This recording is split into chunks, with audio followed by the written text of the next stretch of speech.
Ladies and gentlemen, it's the one and only Dark Waters, also known as James Williams, and I am here, and we're going deeper and diving deeper into the subject of zoology and cryptozoology. And I have Richard Freeman with me here. Now, as you guys know, over the years, I've told you if you don't understand a topic, if you don't know something, the fastest way to get up to speed is what? Go find somebody who knows it and have an interview and talk with them. So what you're listening to right now over the last series of interviews is me being brought up to speed on topics and issues that I know from an eyewitness perspective. I've talked to thousands of eyewitnesses, but I don't know it from what I would call like a clinical, professional, studied perspective. Because what I think I know, I'm probably wrong about, and I'm open to being wrong. And so the only way to figure out what's what is to talk to people who've studied this their entire life. And that's what we're doing. So with that being said, Richard Freeman, how are you today? And could you tell the audience a little bit about yourself? I know some of them may have heard of you, but everybody may have not. Talk to the people about yourself and what you've accomplished and what you've done.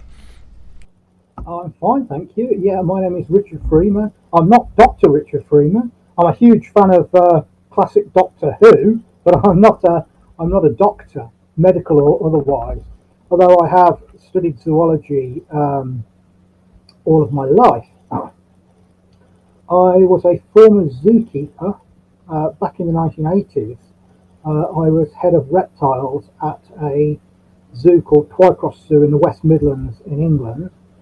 And I looked after snakes, lizards, crocodilians, tortoises, turtles, and all sorts of things like that. And during my training before I took over the reptile house, I worked with all kinds of animals from spiders to elephants, including a lot of primates like gorillas and orangutans.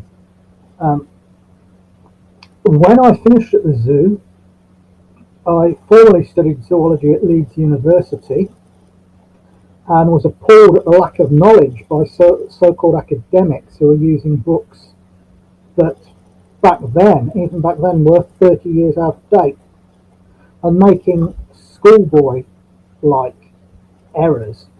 So I became very jaded with mainstream academia.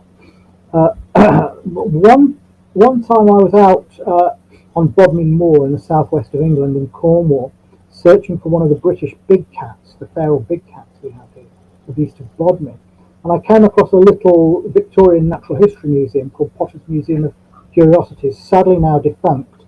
And in the little shop that was at this wonderful museum was a magazine called Animals and Men, which was the journal of an outfit called the Centre for Fortean Zoology. I picked up this magazine, read it, I thought it was rather good, and subscribed to it. Then I started to write to the editor, and I wrote letters, and then I started to write articles. And then the editor said, look, we need a zoological director. Come down and join us and work with the Centre for Fortean Zoology. So I was living in Leeds at the time, which was in the northeast of England. I moved down to the southwest, to Devon, to Exeter, and joined the Centre for Fortean Zoology as its zoological director. And since that day, I have been to just about every corner of the earth, apart from Antarctica, on the trail of animals as diverse as the Tasmanian wolf, the Yeti, the Mongolian deathworm, the giant anaconda, the orang pendek, the almasty, the Russian wildman, and many, many others. And I've written a number of books and articles for magazines on mysterious creatures. And I continue my research. It's my calling, if you will, to search for evidence for mysterious creatures. Absolutely. And so you kind of were sucked into this then. So it was you were just working at a zoo and you fell into this. That's extremely interesting. You say it's your calling. Why exactly are you defining it as your calling? Like, was it is something you were interested in as a little kid, or was it, I worked in a zoo and then boom, I hit this level? Because most people will say something that's their calling. It starts at a very, very young age. Was this something you were interested in as a teen? Well, as a young boy, back in the early 70s, as I mentioned before, I was a massive fan of Doctor Who. I mean the real Doctor Who, the 60s and 70s, the Right. scary stuff, not the the woke garbage that the BBC are churning out at the minute, the gender flip nonsense that's cost it 60% of its viewers. But back when it was really, really dark and scary, and I found it very compelling. And I also used to watch David Attenborough with his wonderful documentaries, things like Life on Earth and The World About Us. So I was interested in natural history, I was interested in animals, but I was also interested in mysterious animals, monsters, and we call them monsters simply because we don't know what they are, we don't understand them, and we fear what we don't understand. But, yeah, the word monster is derived from monstrum, meaning a revelation, which is quite a good simile for a cryptid. So I've been interested in all my life, and I always wanted to be a zookeeper, so I became a zookeeper. All through my life, people have told me, well, you're not going to be able to do that.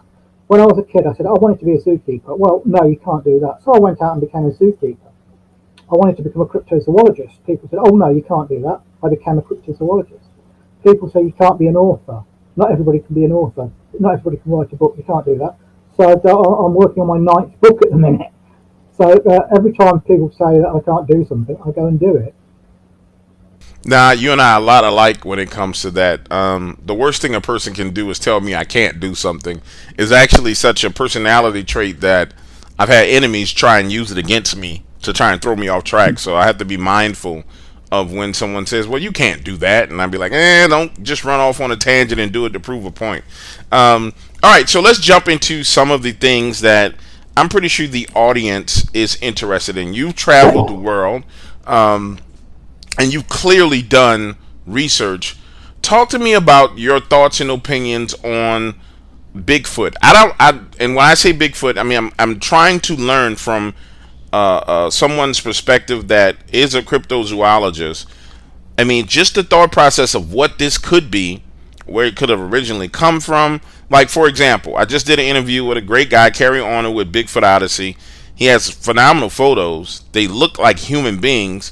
And one of the things that he said in the interview, he was like, James, listen, everybody's calling them Bigfoot. He said, but these are the original wild men. And I was like, okay, I've heard of the terminology wild men before. I was like, but I want to learn more about it.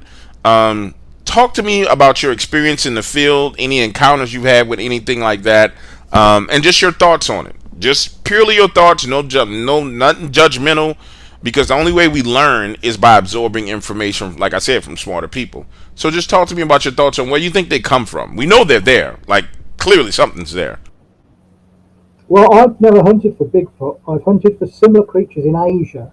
The orang pendek in Sumatra, which is a small, about 3.5 to 5 foot tall, upright walking ape, which seems to be a ground-dwelling relative of the orangutan. We got hair from this. I've been over to Sumatra now 5 times, and I'm going again for 3.5 weeks at the end of August to try and get more evidence and hopefully catch it on camera.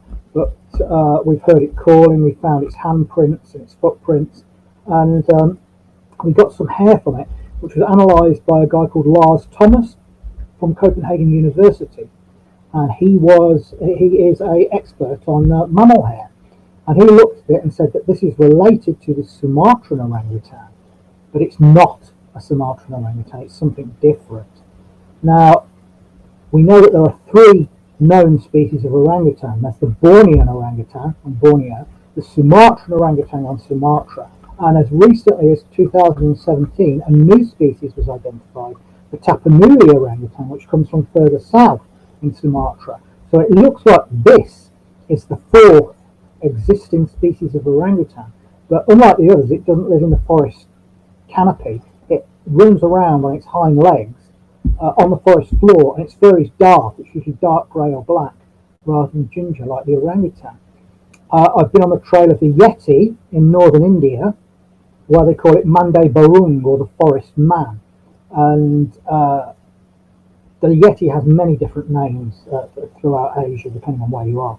But in India, in northern India, in the Garo Hills, it's called the Mande Barung. And we talked to many hill tribes that have seen this thing, that have no reason to lie, no axe to grind. And they all describe the same animal, a creature with black fur. The Yeti isn't white, that's a complete fallacy. The various reports of the Yeti throughout Asia have said that it's a gingery brown, dark brown, or black, but not white.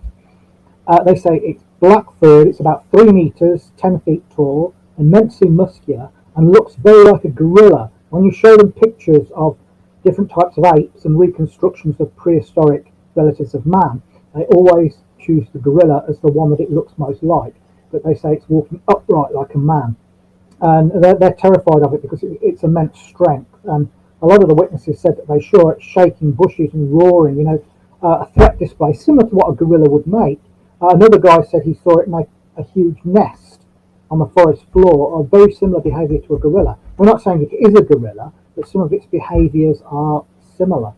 And then I've been on the trail of the Russian wild man, the Almasty, which was taken so seriously in the Soviet Union that they actually had a government-backed commission to search for it, and the commission has recently been reopened. And we went over there. This is before the current terrible situation. We went over there with a mixture of Brits, Ukrainians, and Russians, all working together to try and find this creature. And one of the guys we went with was a Ukrainian biologist called Gregory Panchenko, who had actually seen it. And another guy was a Ukrainian archaeologist, Anatoly Serendenko, that had also seen this creature. And one night, a couple of my colleagues, Adam Davis and myself, were in an old abandoned farmhouse, staking out this farmhouse, and we put camera traps outside.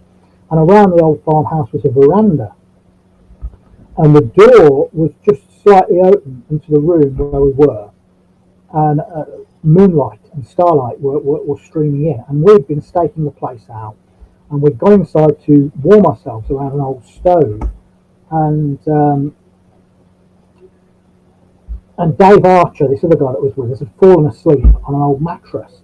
And funnily enough, Dave Archer had previously seen the orangutan deck on our first expedition to Sumatra. But Adam and I were warming ourselves around this old stove, and suddenly there's a great guttural vocalization from outside, sort of a bum bum bum sound, made by obviously something like a very big chest and big lungs, very throaty sound. And I said to Adam, "Did you hear that?" And he said, "Yes." Then about 25 seconds later, something walked along the veranda outside this old abandoned farmhouse, and it was about 2:30 in the morning. And as it passed by, the door was slightly open, and it blocked the moonlight and starlight out to a height of 7 feet. So whatever it was walking on 2 legs, and it was at least 7 feet tall. And I said to Adam, "It's out there on the veranda." And we grabbed our cameras and went rushing out after it to try and find it, but whatever it was had disappeared into the night. And the camera traps had gone off as well, but when we checked them in the morning, all we got was vegetation moving about. So was that the Almasty? I don't know. But the Almasty is smaller than the Yeti and the Sasquatch, but bigger than a modern man, about 7 feet generally. And it has a broad, flat nose, a thick brow ridge, thin lips, and a wide mouth, muscular body covered with hair. It has primitive tool use, and the Yeti and the Sasquatch also have primitive tool use. It'll hurl rocks and swing clubs, but it doesn't make fire. And the smart money is that the Almasty is an early offshoot of either Homo erectus or Homo habilis. Homo erectus left Africa, and it evolved into many different species, including modern man, and the Neanderthal. It's the ancestor of the Neanderthal as well. But it may have speciated into other forms as well that we don't know about. Homo habilis, as far as we know, until recently, it was never thought to have left Africa, and it died out 1.9 million years ago. But in 2005, the subfossil remains of tiny hominins were found on the Indonesian island of Flores, and they were given the name of Homo floresiensis. And at first, they were thought to be a dwarf island form of Homo erectus. But when Australian paleontologists took a closer look at the shape of the skull and the wrist bones, they found that it was a sister group to Homo habilis. And since then, another species, dating from about 50,000 years ago, same as Homo floresiensis, has been found on the Philippines, Homo lutzenensis, which is very similar to floresiensis.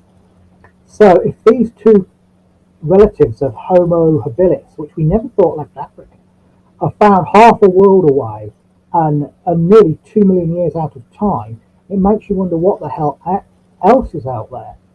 So the Almasti could be a descendant of um, Homo erectus, an early, robust, primitive descendant, or a descendant of Homo habilis, or even a descendant of the robust Australopithecines. But we know there are many more of these things from the fossil record. We found that the ancestral family tree of the genus Homo is incredibly complicated. From Russia, we've got the Denisovans, which are only known from a jawbone and some finger and toe bones, but they were so exquisitely preserved. We've got the whole genome of them. We've got two species that haven't even been given names yet from a cave, Red Deer Cave in China, and they were knocking around only 10,000 years ago. Now, 10,000 years in evolutionary terms, it's not a breath, it's not even a blink of an eye. So if all these things are out there, what else is out there? And we know that some of these things mated with populations of the ancestors of modern humans. The Denisovans, for instance, have left their genetic markers on people in Tibet and other parts of Asia. Europeans, most of us have at least 4% Neanderthal in us. And there are other populations, like populations in New Guinea and in Australasia, that have genetic markers in their makeup that suggest that their ancestors mated with hominins that we don't even have fossils of yet. They're completely unknown. So you're telling me that all of these things have died out? The smart money is that some of these hominins or relatives of them are surviving today in various parts of the world, and we know them as Yeti, Yeren, Sasquatch, and so forth. The orangutan seems to be an ape. That seems to be related to the orangutan. But these others seem to be much more closely related to human beings. Well, I'll have to say this. From everything that I've seen and every witness encounter that I've had, from running a camera project to just talking to people who've been out in the field, the behavioral patterns that they were experiencing are humanistic in its nature. It's like you're out there in the woods with a human, but also a human that's has like this base level of raw intelligence, but then is completely adapted to being in the woods. Knows how to hide, knows how to disguise itself. The threat markers or the threatening gestures that they make are 100% in line with what you just described earlier about like literally shaking trees to where the roots of the trees are shaking. So it's got to be, there's got to be some kind of truth to what you're saying, and then when you add the historical evidence in there, it's got to be leaning towards the truth. How do you think a person, let's just walk through a scenario, a person, and you may not have the answer to this, Richard, and it's fine, we're just trying to get some, a person who has this type of activity on their property, because I have a lot of them, how do you think they should deal with something like that? You got a farm or a ranch, and you're seeing something that looks human, but it's massive, muscular, fast, and in some cases aggressive. How do you think a person should deal with that? Well, you have to remember it's not Homo sapien, it's not modern man. It's the genus Homo, but it's something else.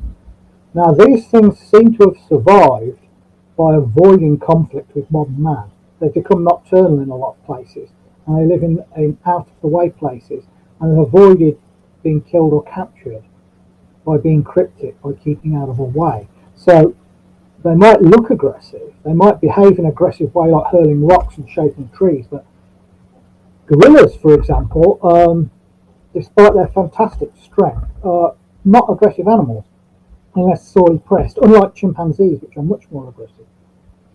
My advice would be, if you're frightened, don't get too close.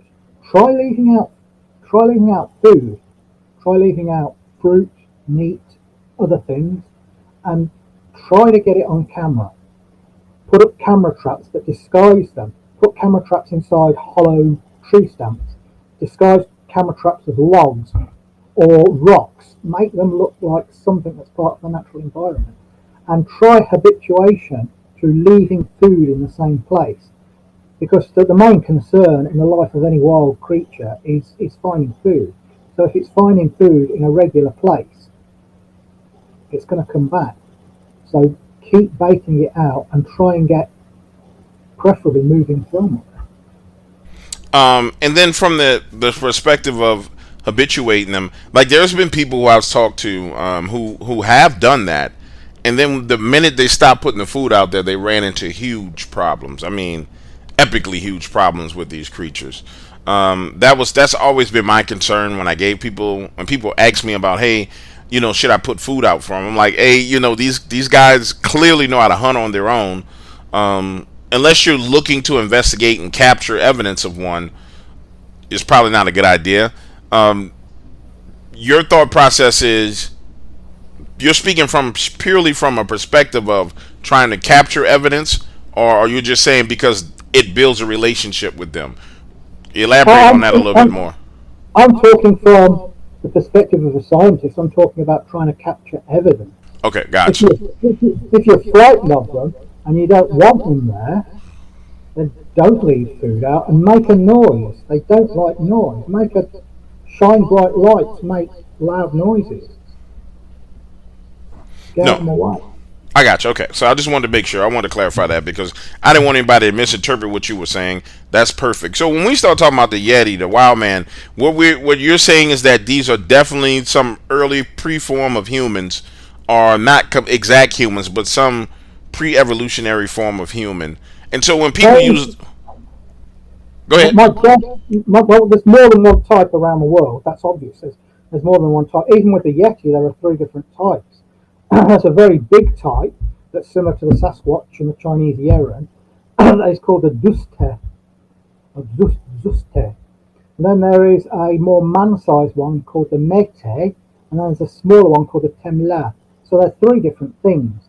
Then the Almasti is different to them, and then the Sumatran orang pendek is different to them. And then down in Australia, you've got the Yowie, which may have more in common with the Almasti than it does with the Yeti.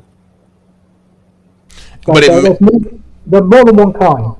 absolutely, and the point I agree with you. The point I was trying to make was that it makes absolute perfect sense that there's more than one kind, but then they all have these similarities, which explains across the board why I can talk to a person in Australia and a person in Northern California, and it describes something that's similar, but there's these slight differences in height and weight and behavior patterns, and that's the point that was the point I was making. All right, so let's talk about. Go ahead. Also, I was going to say the big ones tend to live in the cooler climates. Like the big Yeti, the larger type of Yeti, tends to live in the higher mountain ranges. They don't live in the snow. That's another fallacy about the Yeti. They don't live in the snow. They live in the higher forested areas. And the smaller types, like the very small ones, seem to live in the rainforest areas, the same as the orang pendek does.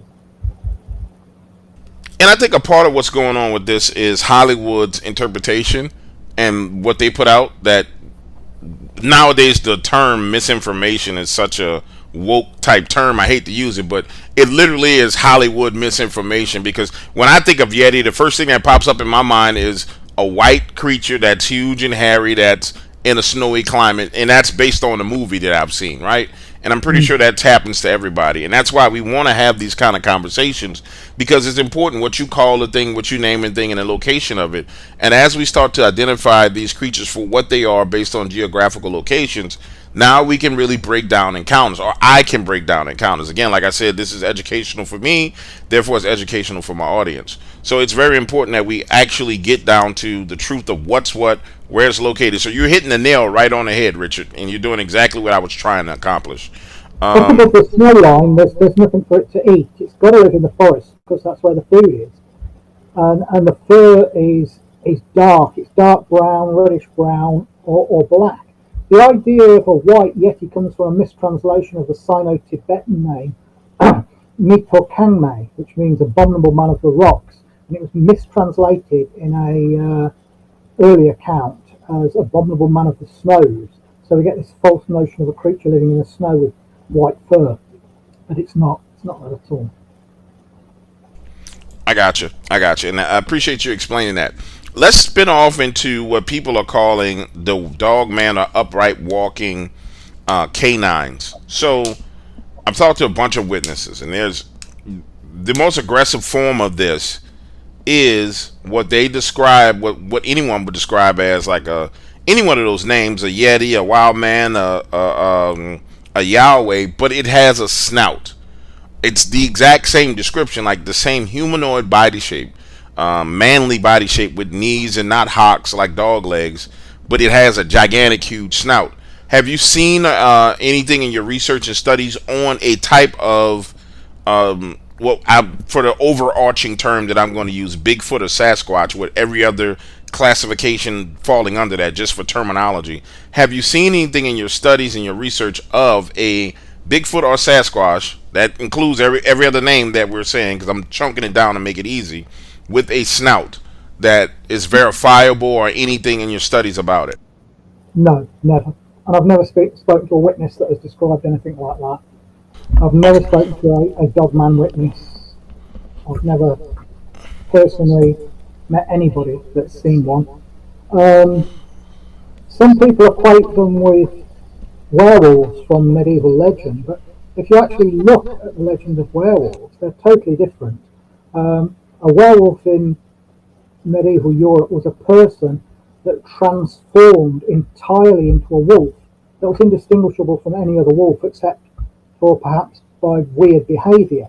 And it could be the result of a spell in legend, or a curse, or a deal with a sorcerer or with the devil that gave them a wolfskin belt or coat that transformed them entirely into a wolf. The original werewolf legends may have started with rabies, when rabid wolves, which are, wolves don't usually attack human beings, they usually stay away from them, but a rabid wolf will. And if you can imagine, back in medieval times, when they didn't know about diseases like we do now, that a rabid wolf, a normally timid wolf, it comes into the village foaming at the mouth, bites people, attacks people, kills some people, and then the people it's bitten start to behave weirdly, foaming at the mouth and screaming. And this is where you get the idea of the werewolf from. As for these dogmen creatures, if these are real biological entities, if they are real creatures, the flesh and blood as we understand it, they could be some sort of primate that has a snout. Now, baboons and mandarills have these very dog-like snouts. The scientific name of the baboon family is dog-headed, because they have these um, dog-headed snouts. When you look at the skull of a baboon with its elongated jaws, they look almost like a dog. And there have been other primates that have these snouts. The lemurs of Madagascar, a lot of them have dog-like snouts, but they're all fairly small. But relatively recently, up until about 2 or 3 thousand years ago, there were lemurs the size of gorillas and orangutans living in the jungles of What Madagascar. are you doing? Why are you here listening to this content? This is not for you. You should go to the website and become a member and listen. If you don't want to pay the money, then go away. But this is for members only. And you should want to listen to it, because they start to talk about the interdimensional beings. Things that you have been told about here for a long time. But you can be cheap if you want to. However, if I were you, I would go to imdogwaters.com and become a member today. Yes, it's only $4.99 a month, less than 1 gallon of gas. See you soon.